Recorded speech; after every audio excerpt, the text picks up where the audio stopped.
Welcome back, everyone. Let's go ahead and talk about none other than another MacBook this time around, and this one specifically is the 2016 Retina Macbook Pro. Now, this was the first time, I think honestly it was one of the biggest, updates to the whole entire MacBook lineup, and some ways for the better, some ways for the worst. And I think you guys know what I'm talking about. Now, first off, if you want to buy any of the newer MacBooks, I'll leave a link down in the description. You can get them from Amazon. You can help support the channel at the same time. Now, with these specific MacBooks, I'm going to tell you, first of all, they came out in two different models, the 13-inch model and the 15-inch model. And visually, they were pretty different than the predecessors. So the 2015 MacBooks, some people have actually cited that as one of the best MacBooks ever made. And I'm right there with them. I use that MacBook on an everyday basis. It was a beautiful MacBook. And this 2016 MacBook essentially, got rid of a lot of things and added some things that we really didn't need. So starting off the front, even just the top of this MacBook changed up quite a bit.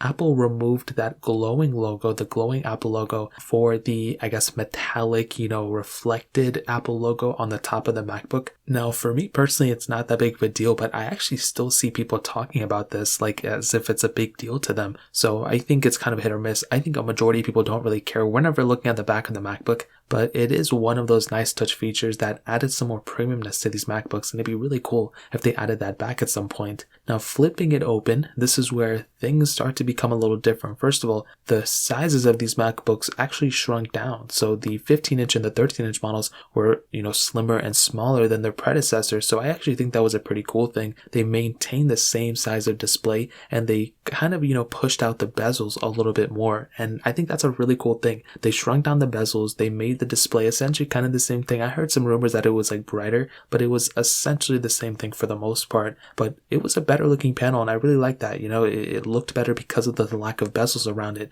and I think that was totally okay. Now, on the bottom portion, the other half, we have the new touch bar, and we're all kind of used to it now. Everyone knows what the touch bar is, but at that moment, not a lot of people, this was the first time we saw a touch bar on a MacBook, and at that point, Apple was still trying to sell it. They were overselling it, and still to this day, there isn't really any practical, specific use cases for these touch bars. You can get the same functionality from the standard function keys on any other MacBook, even the MacBook Air. So I am kind of one of those people that I would rather have, the function keys than this touch bar.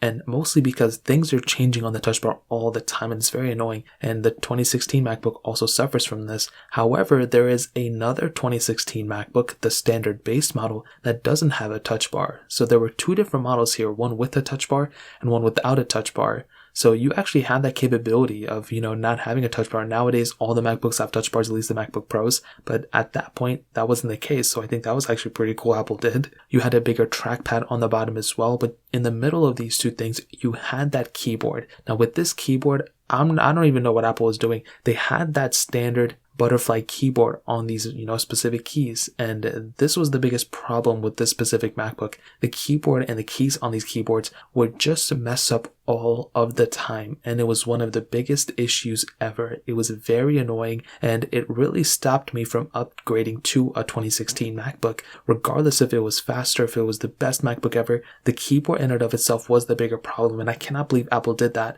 But at that moment, that's what they did. There's nothing we can do about it. But again, that was one of the biggest issues that this MacBook suffered from. I really don't think Apple has ever fully 100 million% recovered, because they still have, the trade-in program, and they still have, more specifically, the repair program for these MacBook keyboards. But it's just one of those things that I'm surprised more people don't talk about. It's one of the biggest issues ever. And if you have a MacBook that was made between 2016 and 2019, before they switched over to their newer MacBook keyboard, you're probably going to suffer this problem at some point. So it's crazy. I don't know why Apple did it, but there's nothing we could do about it. But that in and of itself is probably the main reason why I wouldn't recommend this MacBook in 2021, is mostly because of this keyboard. But on the flip side, on the sides of these MacBooks, this is the other pretty crazy thing. So with the 2015 MacBook, we had SD cards, USB ports, MagSafe, a bunch of ports we could plug in and out. And to be honest, even that was a downgrade to some people from the 2012 and previous MacBook Pros, because we had Ethernet ports and a lot more ports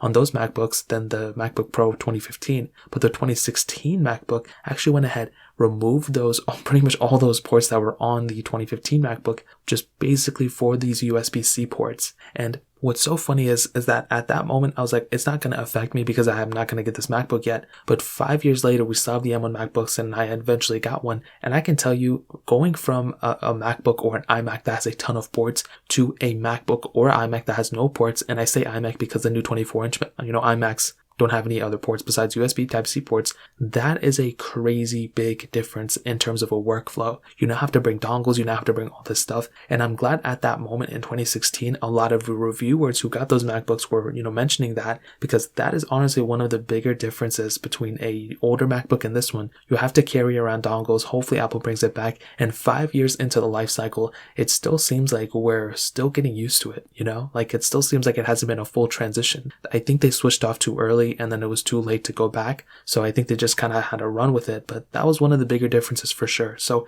in terms of the exterior, that is pretty much the main update to the 2016 MacBook. And with all that being said, even though it was kind of a miss in a majority of the areas, I really do think it was one of the bigger updates. Apple just threw a bunch of things to this MacBook, and I think that I think they deserve some credit for that, even though it was kind of a miss with that keyboard. If the keyboard was fine, then I think a majority of everything else would have been probably okay with this specific MacBook. It wouldn't have been perfect, but it probably would have gotten the job done. And I still know a lot of people who use this MacBook, but the keyboard is the bigger issue in my opinion. Now, internally, there were a lot of different models. As you guys know, there was the 13-inch model, there was the 15-inch model. Obviously, if you want the more power, you get the 15-inch model, but they were essentially kind of the same thing. You had, two USB Type-C port options for the 13-inch MacBook. Those went up to 4 USB Type-C ports. Those were, the heavier end with, the touch bar and everything.